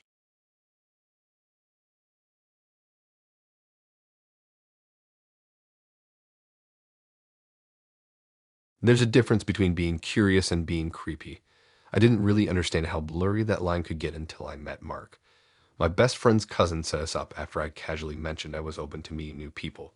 She hyped him up like he was some amazing guy who'd been through a few rough breakups but had a good heart. Honestly, I wasn't expecting fireworks or anything, just a chill night, maybe a drink and a few laughs. What I got was more like a weird courtroom drama where I was both the defendant and the witness. We met at this pizza place that had one of those old school booths and low lighting that makes everything feel like a throwback. When I got there, he was already seated, kind of hunched over the menu like he was studying for a test. He stood when I arrived, gave a polite enough smile, and said I looked exactly like my pictures, which I thought was a decent start. I figured he might just be a little nervous. Things started off okay. We ordered drinks, made some small talk about work, and he seemed pretty normal. He was a software developer or something like that. One of those jobs that sounds impressive, but makes your eyes glaze over when they get into the details. But then, out of nowhere, he asked, so how many relationships have you been in? I kind of laughed and said, more than one, less than 100, trying to keep it light. I expected him to laugh or at least move on. Nope. He leaned in and started drilling me. Why did they end? Did they cheat? Did you cheat? Who ended it? I was sitting there like, is this a date or a therapy intake form? I tried to dodge the questions with vague answers, but he wasn't letting up. He started guessing the reasons himself, saying things like, you don't seem like the type who breaks up with people unless something goes really wrong. It was weird, not just intense, but like he thought he was profiling me. I finally told him I didn't really feel like getting into my whole dating history over dinner. He backed off for about 5 minutes. We ordered our food, and I thought that would be the end of it. But as soon as the pizza hit the table, he was right back at it. He asked if any of my exes still talked to me. I said one or two, but we weren't close or anything. That opened the floodgates. He went on this long tangent about how women keep their exes around as emotional backups, and how that's not fair to new partners. I told him I didn't agree, but he wasn't having it. He kept talking like I was already guilty of something, like just having talked to an ex once in the past year meant I was shady. I should have just left then, but the pizza was actually good, and I stupidly thought maybe the night could still be salvaged. Spoiler, it couldn't. After the ex talk, he started picking apart everything I said. I mentioned I'd been single for about a year, and he raised an eyebrow like that was suspicious. Then he said, "That long. So you're telling me no one's even tried to date you seriously in all that time?" I was speechless. It wasn't even a question anymore. It was a challenge. Like he didn't believe me or thought I must be lying to seem more appealing. Then came the weirdest part. He told me, "You seem like someone who's either too picky or hiding something." Just like that. Like it was some objective truth he cracked after 45 minutes in a shared pepperoni pizza. At that point, I was done being polite. I told him I didn't appreciate being interrogated and that if he had so many issues with trust, maybe he wasn't ready to date. He just shrugged and said, "I'm just trying to figure out what I'd be getting into." Honesty is important. I stood up and grabbed my coat, told him I was leaving. He looked shocked, like actually surprised that I wouldn't sit there and let him keep prying. He asked, "So you're just gonna go?" Like I owed him some sort of closure. I said, "Yeah, I was just gonna go." And I walked out. I didn't even make it down the block before I got a text from him that said, "You just proved everything I was worried about." Like I'd failed some secret test he had planned all along. I blocked him and called my friend the next day to tell her what happened. She apologized and said she knew he could be a little intense, but thought maybe I could balance him out. Yeah, no. I don't need to play emotional babysitter on a first date. It's crazy how fast a night can go from okay to I need to get out of here immediately. I wasn't expecting deep emotional compatibility or anything. I just didn't think I'd be treated like a liar for not giving a stranger my full dating resume. I still think about that date sometimes and wonder if he does this to every woman he meets. If he sits there waiting for the perfect answer to make him feel secure and throws a fit when he doesn't get it. Anyway, lesson learned. If someone starts asking for a list of your past sins before the appetizers even show up, just get up and leave. Nobody owes anyone a breakdown of their dating history at a damn pizza place.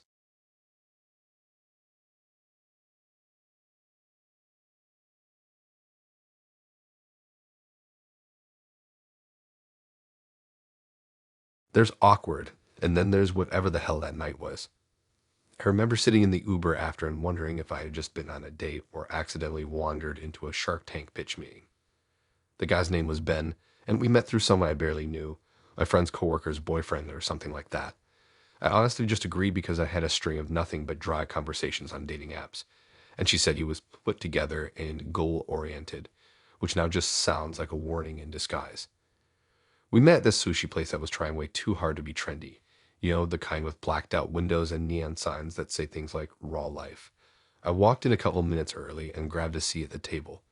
He walked in right on time, wearing a gray blazer that looked like it hadn't seen daylight since some networking event. He was tall, clean shaven, and had that whole LinkedIn profile pic vibe going on. Like if ambition had a face, it'd be his. At first, I thought, okay, maybe this will be one of those dates where the guy seems stiff at first but eventually warms up. Spoiler, that moment never came. As soon as he sat down, he went straight into asking about my job. Not just like, "What do you do?" but "What's your title?" And "How many years have you been doing that?" I told him I worked in design and kind of brushed past the specifics because I could already tell he was gearing up for some kind of mental checklist. And I was right. Next came the questions about money, like not even subtle. He asked how much a graphic designer usually makes and then followed it up with, "Do you own or rent? And do you invest?" I thought you might be joking for a second, like maybe it was some kind of icebreaker game I didn't know about. But he was dead serious. No smile. Just rapid fire questions, like he was interviewing me for a spot in his 5-year plan. I tried to laugh it off and said something like, "You ask a lot of questions." He looked confused and said, "Well, time is money. I just don't want to waste either of ours if we're not compatible." That's when I realized this wasn't a date to him. This was a transaction, a business evaluation. And I was being reviewed like a car he was thinking about leasing. I asked him what he'd like to do for fun, just to flip the script a bit. He said, "I like researching stocks, analyzing market trends, and I play squash." Not even in a joking way. And that was it. That was his whole personality. finance and swash, not even a favorite movie or a band. I was waiting for him to tell me his love language was Excel spreadsheets. And he asked what kind of car I drove. I told him I didn't own one, which in this city isn't weird at all, but he blinked like I had just said I lived in a tent. He asked if that was a financial decision or a lifestyle one, like he was trying to diagnose me. It didn't stop there. He asked what phone I had, what brands I liked, where I shopped, how often I traveled. He literally said, "It helps me understand your spending habits." I was sitting there thinking, this man is either building a spreadsheet about me in his head or already has one going on his phone. At one point, I asked him if he always approached dating like this, and he said, "It's the most efficient way to find a compatible partner. Most women appreciate honesty."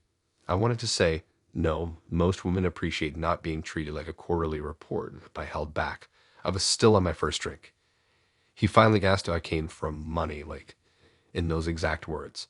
I said no, not really, and he followed it up with, "Would you be okay being the secondary income in a household?" I wanted to just laugh out loud at that point. I asked, "What if I wanted to keep working?" And he said, "I'd prefer if my partner could scale back once we start a family. But I'm open-minded." Like he was giving me a job offer I hadn't applied for. After that, I kind of mentally checked out. I gave short answers, looked at my phone a few times, and he didn't even notice. He just kept going, talking about crypto and generational wealth, and how women these days don't think strategically enough when it comes to dating. I sat there wondering how someone could be so smart and so dense at the same time. When the check came, he pulled out a card and said, "I'll cover it. I believe in traditional values." I said thanks and didn't offer to split, not because I agree with him, but because I wanted to take every cent he spent on that dinner and let it haunt him as a bad investment. As we were walking out, he asked if I wanted to run numbers sometime to see how our finances might align. I told him I didn't think it was a match. He seemed surprised, like I had failed a test and wasn't allowed to quit first. On the way home, I couldn't stop thinking about how clinical the whole thing felt. Like he wasn't looking for love or even connection, just an asset that wouldn't depreciate too fast. He probably had a graph somewhere showing the optimal age to settle down with minimal emotional volatility. I told my friend who set us up, and she just said, "Wow, if he didn't seem like that at the office." Yeah, no kidding. He probably keeps that version of himself hidden until the first date audit.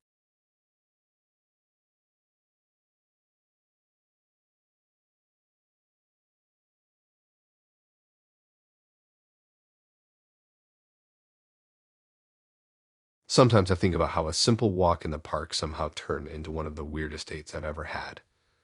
I thought it'd be chill. No pressure. Just a short walk, coffee in hand, somewhere public and casual where you could talk without having to shout over a bar crowd or stare each other down across the table.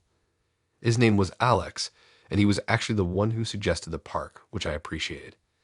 It seemed like the kind of date where if it got awkward, at least you could walk faster and fake a reason to head home. I didn't think I'd actually need that escape plan. We met near this path that loops around the lake. It was a sunny afternoon, not too hot and not too cold, and everything seemed totally normal for the first 10 minutes.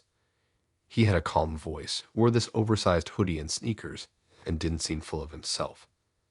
I even thought maybe this would be one of those rare good ones. You know, a decent guy who didn't make everything about himself or act like I owed him something just for showing up. But then the conversation took a turn. It started small. He mentioned that he liked traditional relationships. I didn't think too much of it. I figured he meant old school romantic gestures like holding doors open or paying for dinner. Whatever.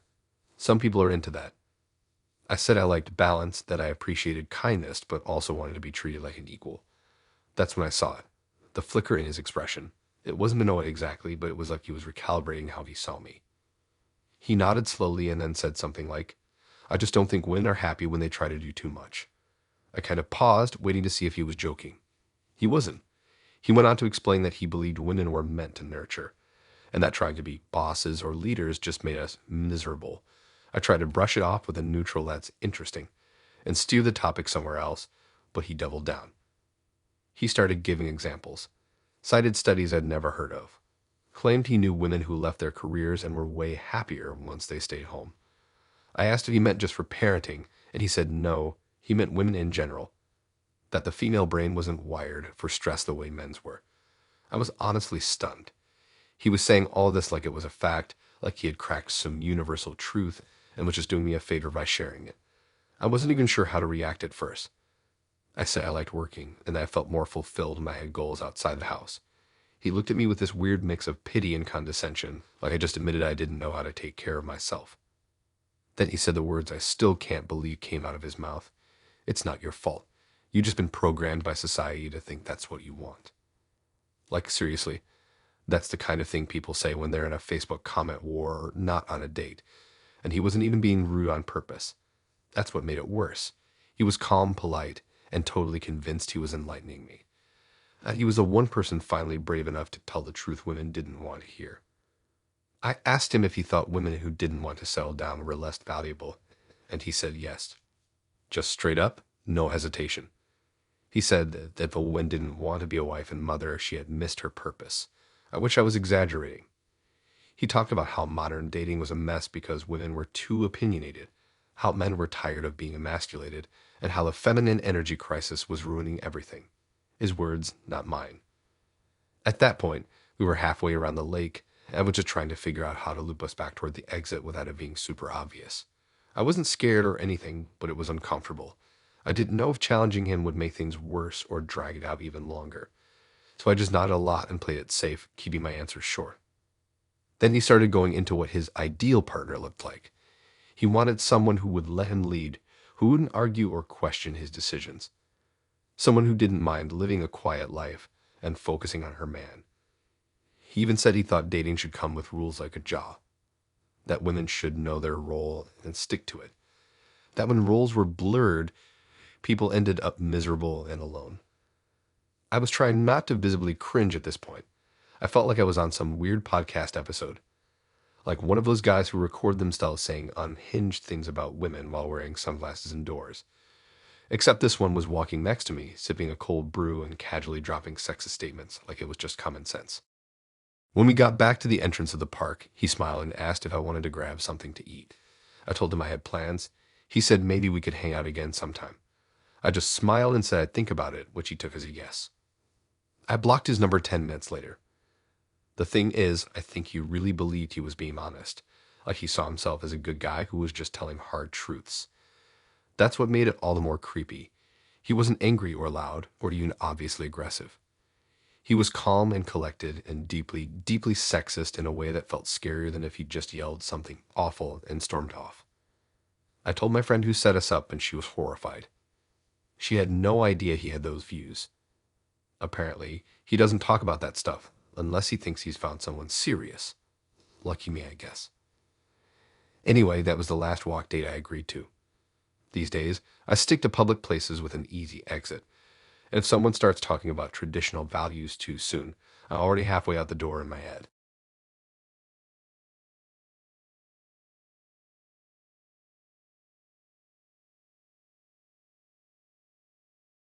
It's weird how some people can make a totally normal setting feel like a trap. That's what happened when I met Jeff. On paper, it was the most basic kind of date, coffee at a quiet shop near campus. Nothing fancy. No pressure. The kind of place you pick when you're trying to figure out if the person is actually worth your time or just someone who takes decent selfies. I'd been set up through a friend's coworker who promised he was super chill and into meaningful stuff. I'm not sure what that meant, but I figured, okay, worst case scenario, I get some caffeine and a story out of it. He showed up on time, had decent style, kind of a soft-spoken voice, and didn't give me the immediate ick, so I was already feeling optimistic. We started with small talk, music, movies, the usual. He liked weird documentaries, which I thought was kind of cool. He worked in it, he even had just gotten a promotion, which he casually mentioned but didn't brag about. At first, I thought maybe he was a little quiet, but in a thoughtful way. I was into it. Calm energy can be really underrated. But somewhere around the halfway mark of the coffee, he took a turn.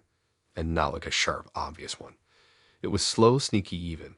We're talking about weekend plans, and I mentioned I had a few projects going on, helping with an art show and volunteering at this community thing. Just regular stuff.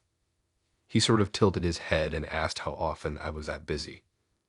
I said I like staying active, that it helped me feel balanced, and I didn't really do the whole sit around and scroll thing much.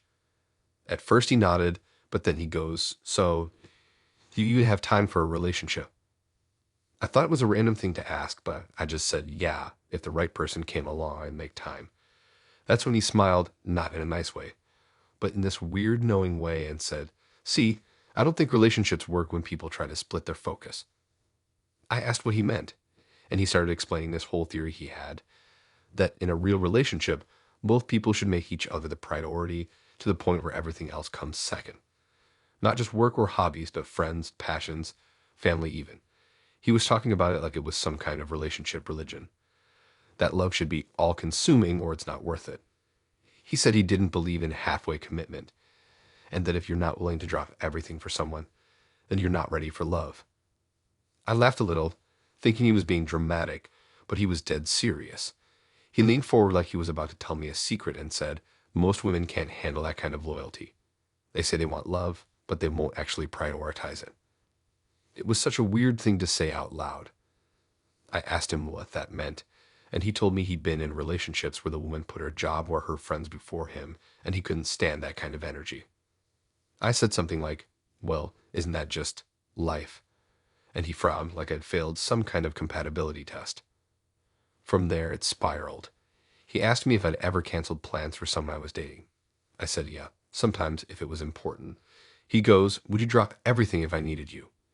And I didn't even know how to answer that. We were like an hour into our first coffee.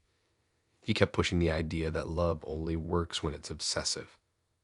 That true connection means being each other's whole world. I asked if he thought relationships needed space or independence, and he straight up said no. He said space just leads to disconnection, and independence is a trap that teaches people to devalue emotional bonds. He said a woman who truly cares will center her life around the man she chooses, and anything less was disrespectful. She was shocked, said he always came off super chill and grounded. Apparently, he'd never really dated seriously, just casually here and there. I told her that made sense because no one was going to sign up for that level of control disguised as love. Now, anytime someone starts talking about being someone's everything, I run. I don't want to be someone's everything. I want to be someone's equal. There's a difference between being loved and being expected to rearrange your entire life around a person, and I'm not here for that mess. I remember just sitting there pretending to stir my coffee, trying to find the right time to end it without setting him off. Not because I was scared of him exactly, but because it was so intense and unexpected that I didn't know how he'd take rejection. Like 1 minute he's talking about his favorite coffee blend, and the next he's outlining this weird fantasy of being someone's entire universe. He kept saying things like, I don't want to waste time on someone who won't give everything. And I've been burned by girls who think being independent means not caring. I just kept nodding while mentally mapping the shortest path to my car. The wild part. He thought he was being romantic, like this whole speech he gave about dropping everything for love was supposed to be inspiring. When I finally said I had to go, he asked if I wanted to hang out again. I said I let him know and practically jogged to my car. By the time I got home, he'd already sent a long message about how he felt the connection and hoped I wasn't too busy to explore something real. I didn't even answer. Just blocked the number and sent my friend a very long text. She was shocked, said he always came off super chill and grounded. Apparently, he never really dated seriously, just casually here and there. I told her that made sense because no one was going to sign up for that level of control disguised as love. Now, anytime someone starts talking about being someone's everything, I run. I don't want to be someone's everything. I want to be someone's equal. There's a difference between being loved and being expected to rearrange your entire life around a person, and I'm not here for that mess.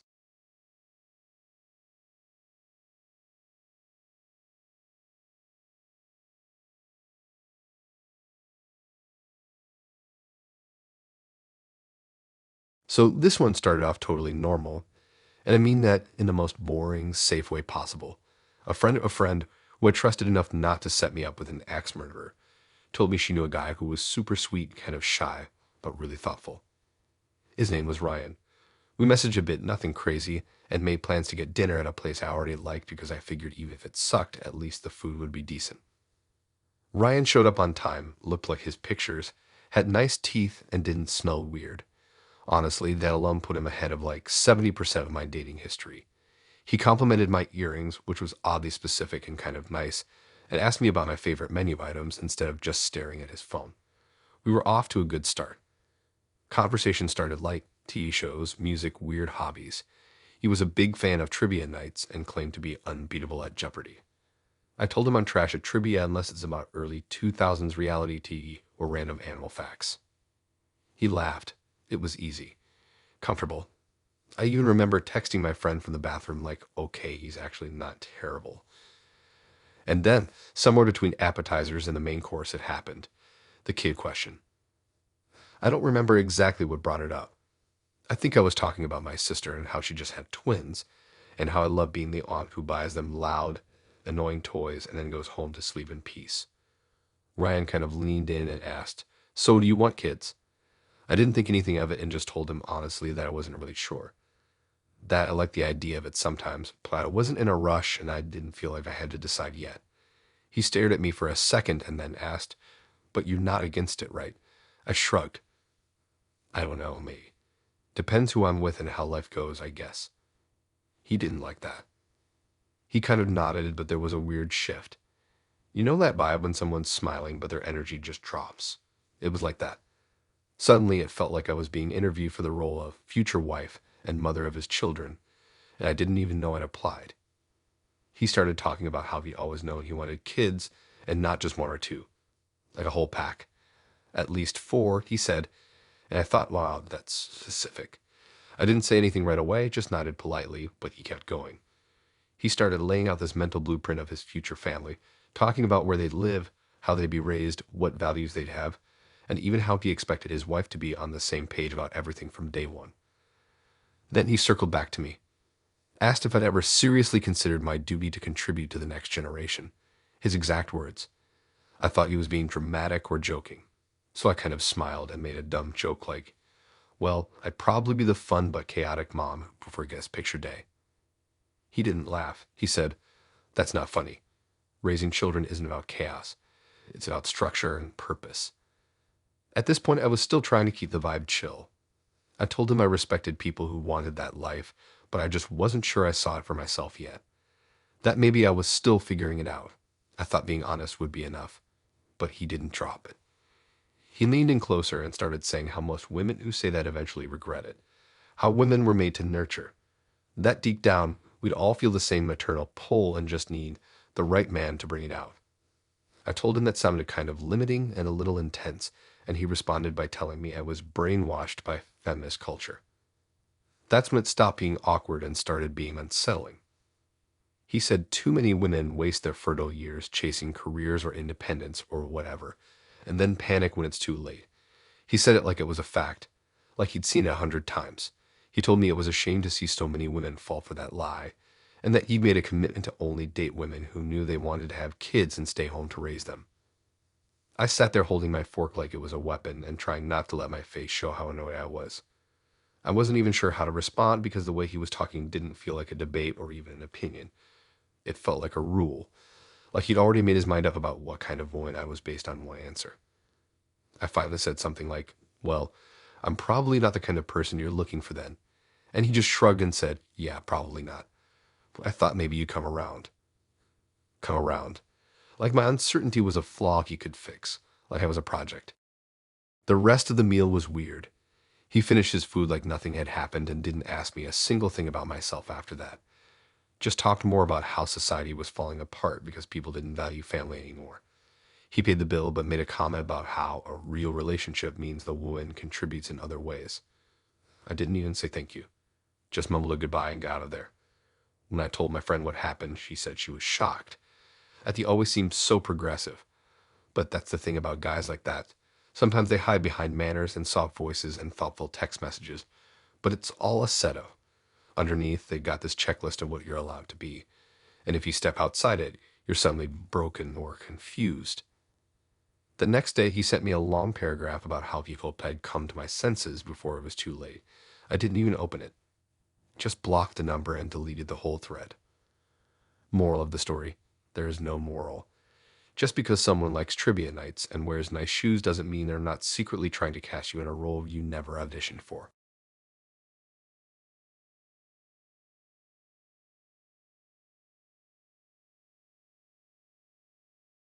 I wasn't even supposed to go on this date.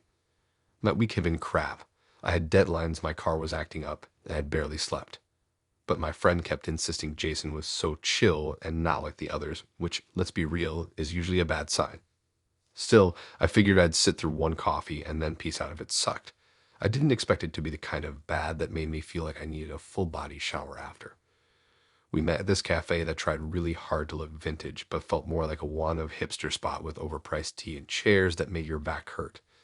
I got there first, ordered a drink, and took the booth near the window so I had an escape plan if needed. He walked in exactly on time, which was kind of impressive, and looked almost exactly like his pictures. Maybe a bit older, but not in a catfish kind of way. He smiled, shook my hand, and asked what I was drinking. I told him, and he said he doesn't drink caffeine because it messes with his energy. Cool. The first 5 minutes were all right. Small talk.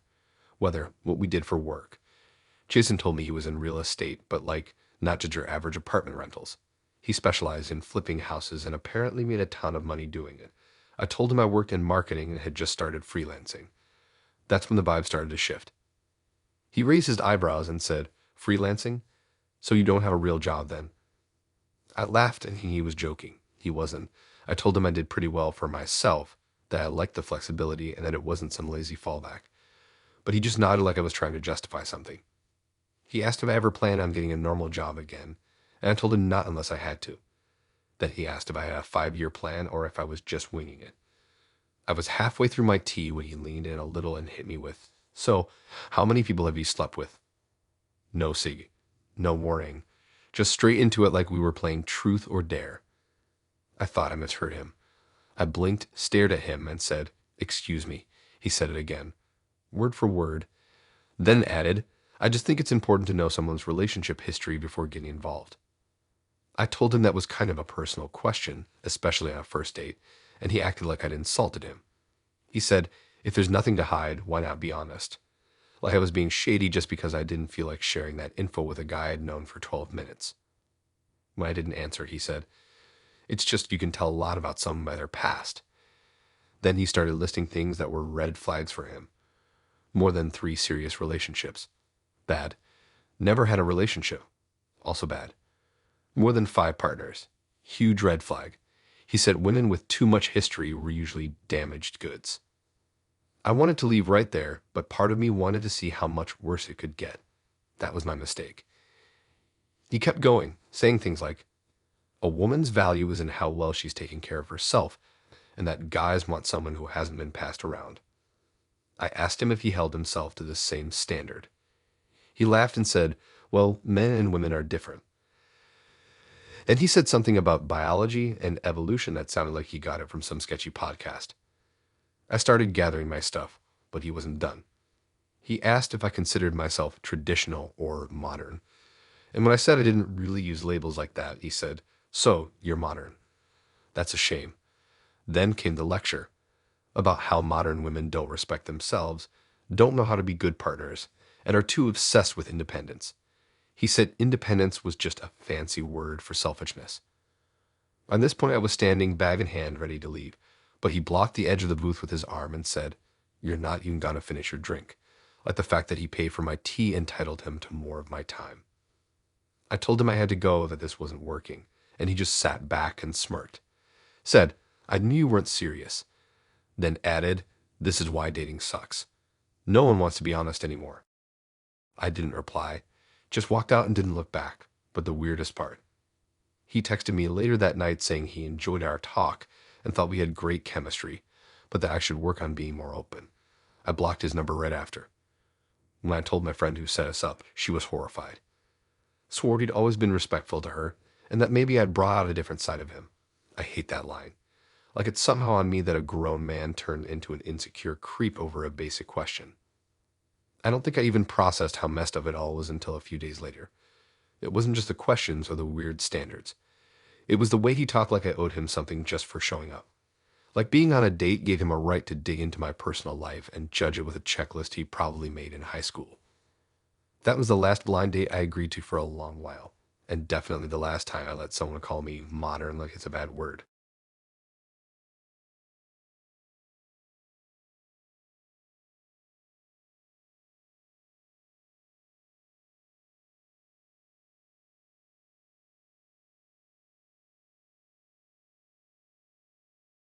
I don't usually get nervous before dates, especially blind ones.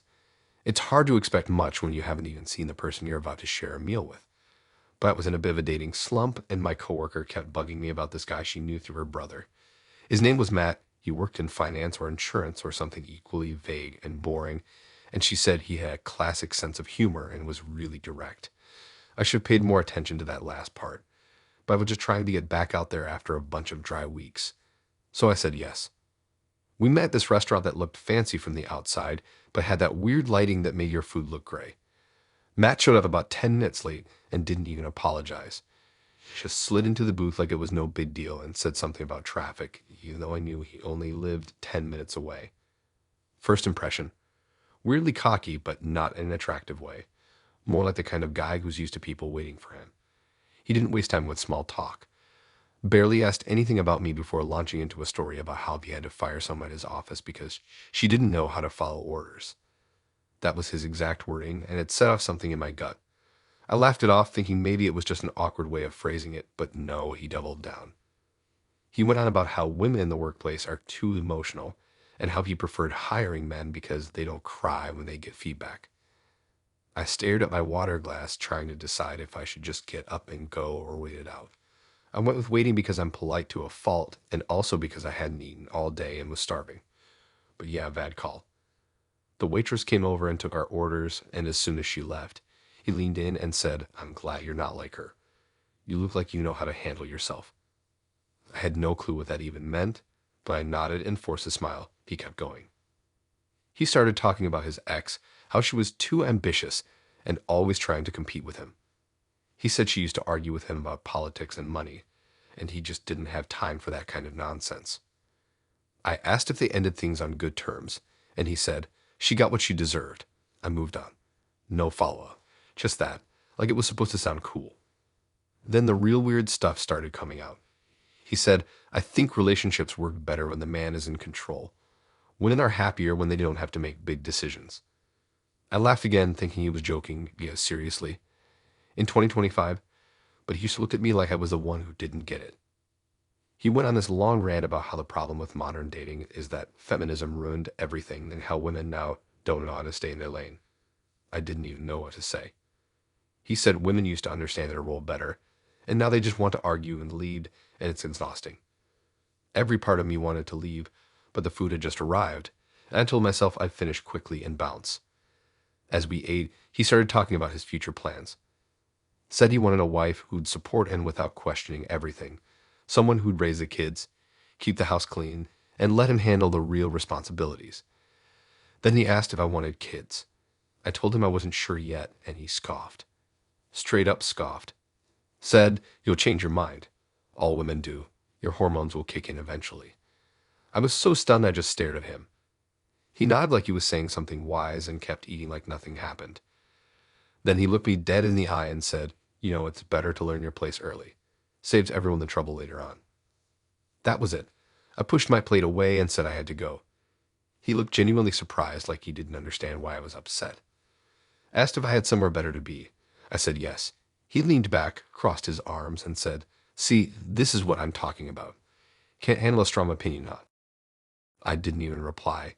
I stood up, grabbed my bag, and walked out. I texted the coworker who set us up and told her never to do that again.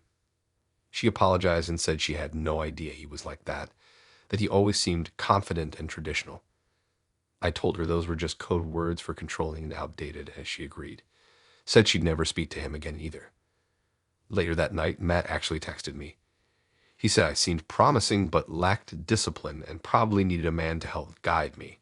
I blocked him right away, but it stuck with me how casually he said all that stuff, like it wasn't offensive or weird at all, like he truly believed he was being honest and helpful. It wasn't just that he had old school views, it was how confident he was in them. How he talked like there was no room for disagreement, like anyone who didn't share his perspective was just too sensitive or lost in this modern world. He didn't want a partner, he wanted a follower. It's been a while since that date, and I still think about it sometimes, not because it hurt me, but because it reminded me how easy it is for someone to mask messed up ideas as just being honest, and how some people don't even realize they're the problem because they've convinced themselves they're the solution. That was the last blind date I went on, at least for now.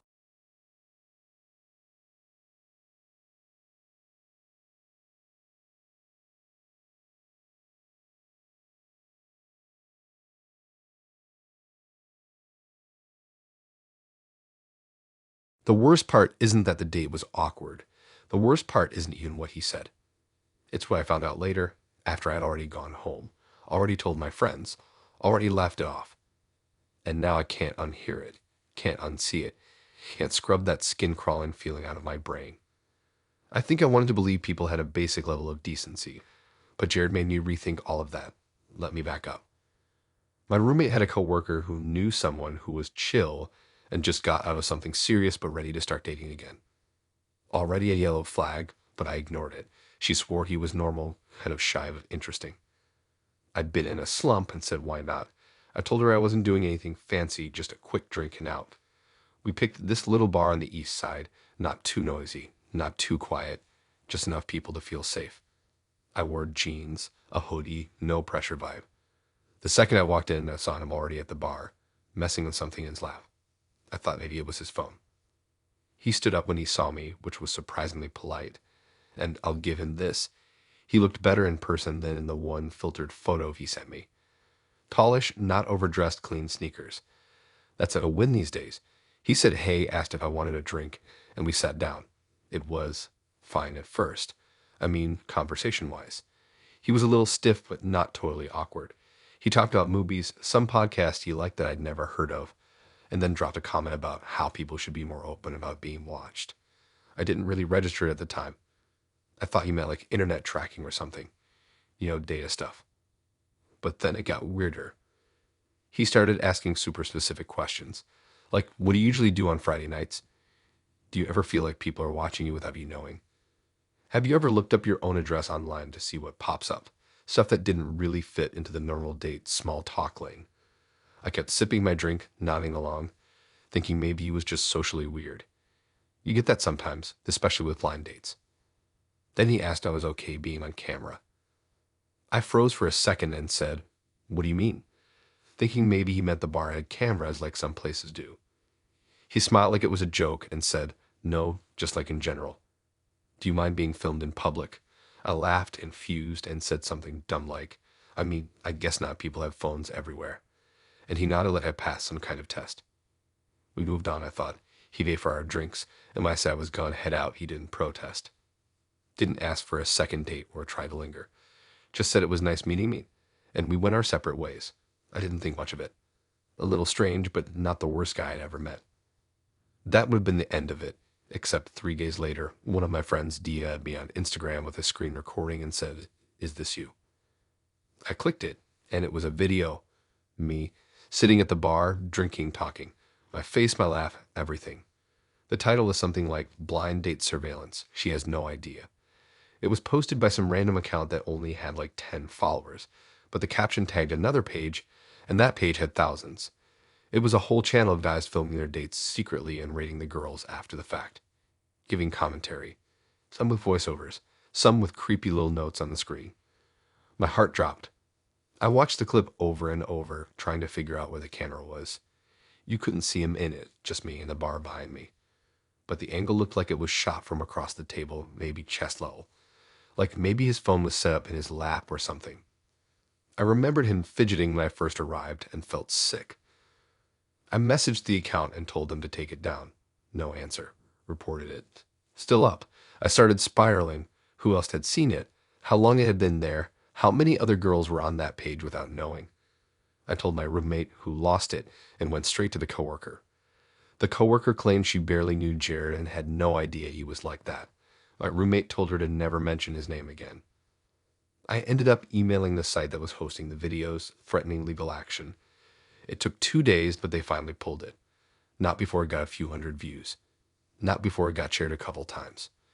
And not before some anonymous comment said, "She's cute but too talkative." That one stuck. I started second-guessing every date I'd ever been on. Did they film me too? Was I careful enough? What if someone recognized me from that video before I even saw it? I checked Reddit threads, message boards, anywhere these guys might have posted more stuff. It was like falling down this gross rabbit hole of dudes treating women like entertainment without their consent. And Jared? Gone. Phone number blocked me. Account deactivated. Like he never existed. Like he just dipped after getting his footage and disappeared. No way to confront him. No way to warn anyone else except by telling people what happened. So, yeah, I don't do blind dates anymore. I barely do dates, period. If I don't know you, I don't meet you. Not unless it's somewhere with cameras I can see. Real ones, not hidden ones. It's wild because people always talk about being careful on dates like you're supposed to worry about someone following you home or saying something inappropriate. Nobody tells you to check if their phone's pointing at you the whole time. Nobody warns you that the person across the table might not care about you at all, just what version of you they can capture and show off to strangers online. Jared wasn't loud or scary or even that obvious. He smiled. He asked questions. He paid for my drink. And the entire time, he was filming me like I was part of some messed up project. That's the part that gets to me.